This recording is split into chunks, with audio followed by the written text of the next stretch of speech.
방탄소년단이 던진 한마디가 한국과 중국의 갈등을 넘어 미국과 중국의 갈등으로 확산하고 있습니다. 중국 네티즌들은 인기 보이그룹 방탄소년단이 한미 관계 발전에 기여한 공로로 벤플리트상을 수상하면서 6.25 전쟁 70주년과 관련해 언급한 내용을 중국 모독이라며 비판을 쏟아내고 있습니다. 중국의 입장은 고려하지 않은 채 한미 양국의 희생만을 부각했다는 이유입니다. 중국 네티즌들은 중국의 입장은 고려하지 않았다고 주장하고 있는데, 하지만 한국 네티즌들은 그렇게 말하는 중국 네티즌들이야말로 역사적 사실관계를 모른 채 억지를 부리고 있다는 반응들이 대부분입니다. 방탄소년단의 발언을 살펴보자면 벤플리트상 수상 소감을 밝히면서 리더 랩몬스터가 6.25 전쟁 70주년을 맞아 우리는 항상 한미 양국이 함께 겪었던 아픔의 역사와 수많은 남성과 여성의 희생을 영원히 기억할 것이라고 밝혔습니다. 중국 네티즌들이 문제 삼고 있는 부분은 양국이 겪었던 고난의 역사라는 언급을 트집 잡고 있습니다. 중국은 6.25를 항미 원조전쟁으로 부릅니다. 즉, 미국에 맞서 중국을 도운 전쟁이라는 의미입니다. 수없이 많은 중국군이 희생을 해가며 북한을 지원했는데 어떻게 한국이 미국과 함께 아픔의 역사를 겪었다고 말할 수 있느냐는 논리입니다. 중국 네티즌들은 BTS의 발언이 미국을 중시하고 있다는 것을 보여준다. 그러나 이 전쟁에서 미국은 침략군이었다. 그 전쟁에서 목숨을 잃은 중국군이 수천 명이다. 중국인으로서 분노하지 않을 수 없다. 나의 태도를 분명하기 위해 방탄소년단의 불매운동을 벌일 것이라고 주장했습니다. 근데 이러한 중국 네티즌들의 주장이 점점 더 선을 넘어가며 문제가 확산하고 있습니다. 누리꾼들은 BTS 공식 웨이보 테러 등을 가하며 한한령 강화와 BTS의 중국 퇴출을 강하게 주장하고 있습니다.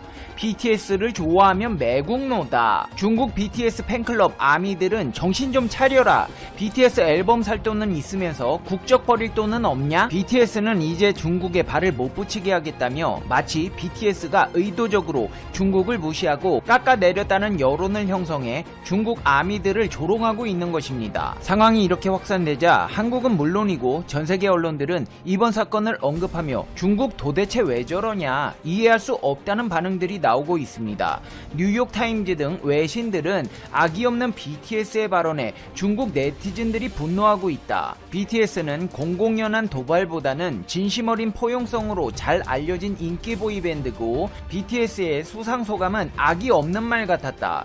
중국 네티즌들이 BTS의 악의 없는 발언을 공격하고 있다. BTS는 그저 한국 전쟁 희생자들을 기렸을 뿐이라고 보도했습니다. 전세계의 BTS 팬클럽 또한 공감하지 못하는 분위기입니다. 전세계의 BTS 팬들은 만약 중국 제품에 대해 똑같은 짓을 한다면 어떻겠냐, BTS는 어떤 잘못도 하지 않았다, 불매운동을 멈추라고 강조했고, 중국과 나치를 합성한 차이나치 해시태그를 달며 중국의 움직임을 적극 비판하는 움직임도 보이고 있습니다. 제2차 세계대전에서 적국이었던 일본의 피해를 슬퍼하는 중국인은 아무도 없을 텐데 왜 한국인들이 중국인의 기분을 신경 쓰길 기대하냐며 중국의 분노가 부적절하다는 의견이 대부분이었습니다. 하지만 이윤 추구를 최우선 목표로 하고 있는 기업들에서는 이번 사건을 예의주시하며 중국의 눈치를 살피는 모양새입니다.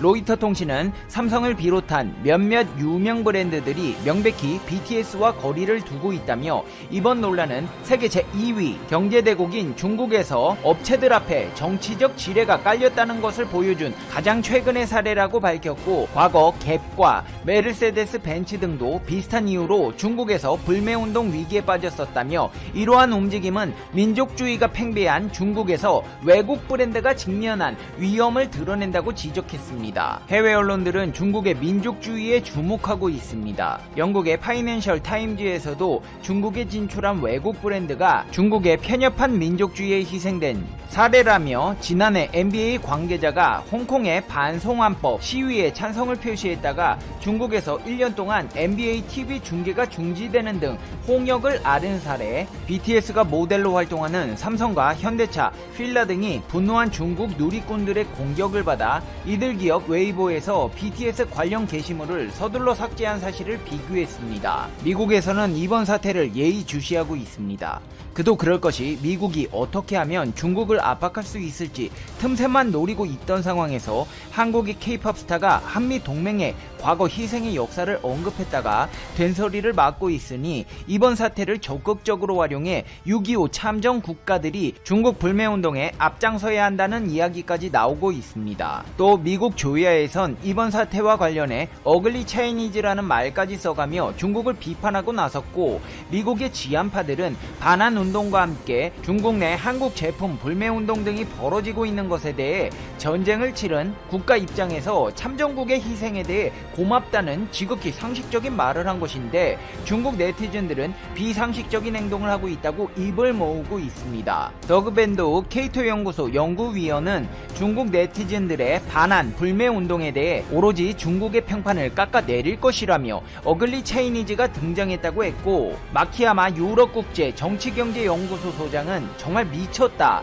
이게 바로 중국 스타일이다. 중국이 자국민은 끝없이 세뇌하면서 외부의 누군가가 진실을 말하면 화내는 것이 이번이 처음은 아니라고 했습니다. 상황이 이렇게 중국 얼굴에 침 뱉는 형국이 되자 중국 외교부가 꼬리를 내리고 나섰습니다. 자오지엔 중국 외교부 대변인은 BTS를 둘러싼 자국 내 여론 움직임에 대해 이례적으로 정례기자 브리핑에서 BTS 문제에 관한 보도와 네티즌의 반응을 주목하고 있다.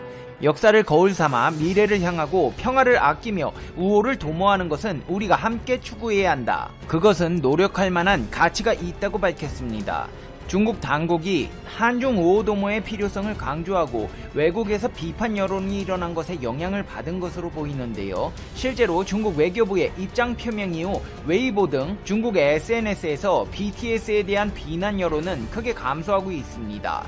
하지만 이번 사건으로 인해 전세계가 중국의 민족주의에 민낯을 보는 계기가 되었다는 분석이 나오고 있습니다. 미중 패권 다툼에서 앞으로 중국의 이기적인 모습을 알아본 국가들이 미국의 편에 서게 될 것이라는 주장도 나오고 있는데요. 상황이 어찌됐건 간에 사건의 당사자인 BTS는 이런 가운데에서도 신곡 세비지 러브와 다이너마이트로 빌보드 차트 1, 2위를 동시 석권하고 있습니다.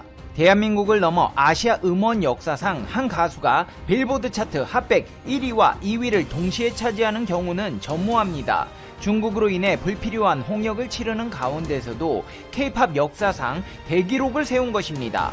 BTS가 빌보드 핫백 차트에서 1위에 오른 것은 이번이 두 번째인데요. 세비지 러브는 뉴질랜드 출신 프로듀서 조시 685가 만든 렉스디의 미국 가수 제이슨 데룰로가 가창한 곡으로 BTS의 리믹스 버전에서는 슈가와 제이홉이 한국어 가사를 썼습니다. 빌보드는 이 리믹스 버전에 대한 BTS의 기여도를 인정해 조시 685, 제이슨 데룰로와 함께 이름을 올린 것입니다. 닐슨 뮤직에 따르면 세비지 러브 BTS 리믹스는 지난 일주일간 미국에서 1600만 건 스트리밍 기록을 세웠고 다운로드 음원이 7만 6천 건 판매되었습니다. 세비지 러브에 밀려 빌보드 차트 2위를 차지한 곡 역시도 BTS의 디지털 싱글 다이너마이트인데요. 다이너마이트는 발매 첫 주에 곧바로 빌보드 차트 핫백에서 1위를 차지한 후 7주째 1위와 2위를 오가며 빌보드 차트 최상위권을 굳건하게 지키고 있습니다. 이제 페페TV의 결론입니다.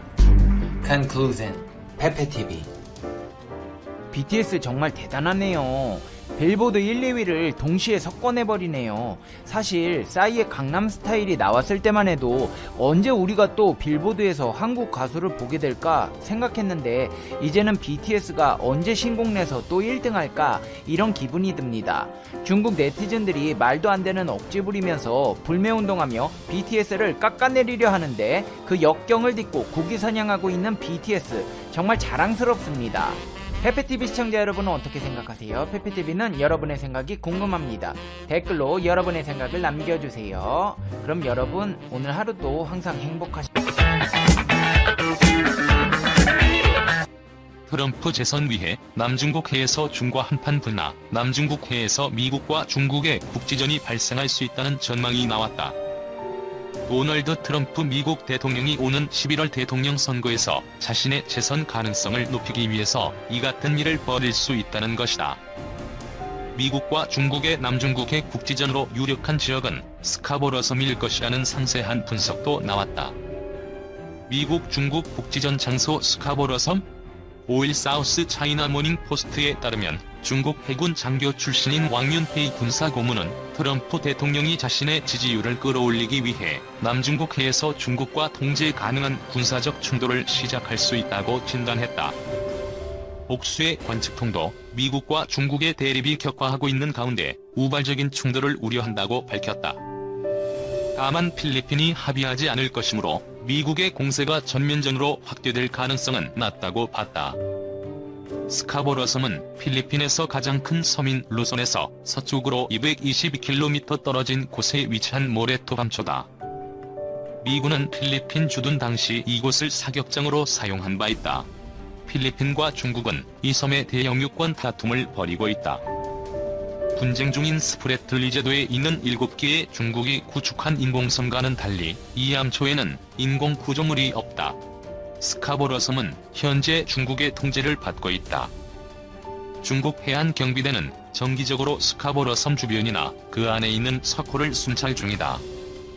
중국과 필리핀 간 합의에 따라 지난 2016년 이후부터는 필리핀 어부들도 이곳에서 조업할 수 있게 됐다. 왕군사 고문은 스카보러 섬에는 주둔 병력이 없어 미중 외교 갈등으로 번질 가능성은 상대적으로 적다며 미군도 사격 훈련 명분으로 충분히 이곳에 도발을 감행할 수 있다고 설명했다. 로드리고 두테르테 필리핀 대통령은 지난 3일 필리핀 군부에 필리핀은 남중국해에서 타국과의 합동 해상 훈련에 더 이상 참가하지 않을 것이라고 말했다.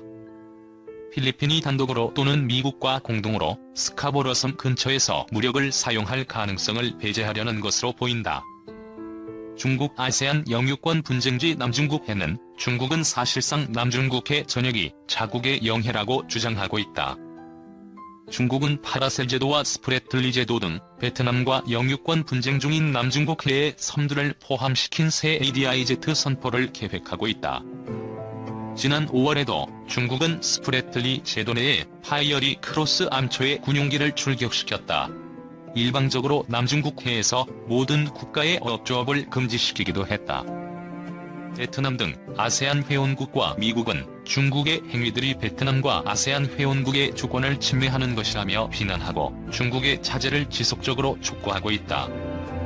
특히 미국은 중국이 남중국해에 있는 섬들에 군사장비와 시설을 배치해 군사화하고 있다며 자제를 지속적으로 당부하고 있다. 반면 중국은 아세안과 미국의 의견을 무시하며 남중국해에 대한 영유권 주장에는 역사적인 근거가 있으며 국제법과는 합치한다며 주장을 굽히지 않고 있다. 중국 필리핀 코로나 백신 지원 요청. 중국 정부는 29일 필리핀의 로드리고 두테르테 대통령이 시진핑 국가주석에 신종 코로나 바이러스 백신을 요청했다고 밝혔습니다. 왕원빈 중국 외교부 대변인은 브리핑에서 코로나 발발 이후 중국과 필리핀이 상호 원조를 통해 전염병 방지 협력과 관련 양자 관계를 새롭게 바꿨다고 밝혔습니다. 이어 필리핀은 우호적인 가까운 이웃이며 우리가 백신 개발에 성공하면 필리핀을 우선순위로 할 것이라고 강조했습니다. 필리핀 정부는 이미 미국과 타이완, 중국, 영국 등에게 백신 제공을 요청했습니다. 현재 전 세계적으로 100개 이상의 잠재적 코로나 백신이 개발 중입니다. 이런 가운데 두테르테 대통령이 중국으로부터 코로나 백신을 얻기 위해 영유권 분쟁을 빚고 있는 남중국해를 양보하는 모습을 보였다는 지적이 나왔습니다. 앞서 두테르테 대통령은 남중국해 주권 주장을 위해 중국과 전쟁을 벌일 여유가 없다는 점을 언급하며 이번 분쟁이 외교적 노력으로 다루어져야 한다고 밝혔습니다. 한편 미존스 홉킨스 대학에 따르면 29일 오후 12시 기준 필리핀 내 코로나 누적 확진자와 사망자는 각각 8만 5천 명과 1,900명을 넘어섰습니다. 한국이 전 세계에서 중국의 빈자리를 차지하며 기회를 노리고 있는 사이 중국에서는 한국에게 뒤늦은 러브콜을 보내고 있습니다. 미국과 중국 간 갈등이 가야되는 가운데 중국이 미국의 동맹국인 한국의 입국 제한 조치를 완화하고 한중 방위를 강조하며 관계 강화에 나서고 있는 것입니다. 중국 정부는 오는 5일부터 취업 유학 목적으로 중국을 방문하거나 유한거리 중을 가진 한국인들의 비자 신청을 받기로 했습니다. 중국은 지난 3월부터 외국인의 입국을 금지 왔는데 이처럼 입국을 완화해준 국가는 한국이 처음이었습니다. 과거 사두 보복으로 인해 한국에게 막대한 경제적 피해를 안겼던 중국이 이제는 위기에 몰리자 한국에 손을 벌리고 있는 것으로 보이고 있습니다. 이 한국은 제1의 무역 수출국인 중국과 원만한 관계를 유지하면서도 실리를 챙기고 있습니다. 삼성전자와 현대자동차는 지난해 중국에서만 12,000여 명의 임직원을 감원했습니다. 중국의 사두 보복 이후 중국의 판매시 저바닥으로 떨어졌고 중국 대신 인건비가 더 싼 베트남과 인도 등으로 생산 물량을 이전했기 때문입니다. 이런 건데 삼성전자가 세계 1위 네트워크 장비 업체 시스코 시스템즈와 인터넷 공연 구글의 반도체 칩을 만든다는 보도가 나왔습니다. 설계부터 생산까지 반도체 제조 전 과정을 삼성전자가 만든다는 것입니다.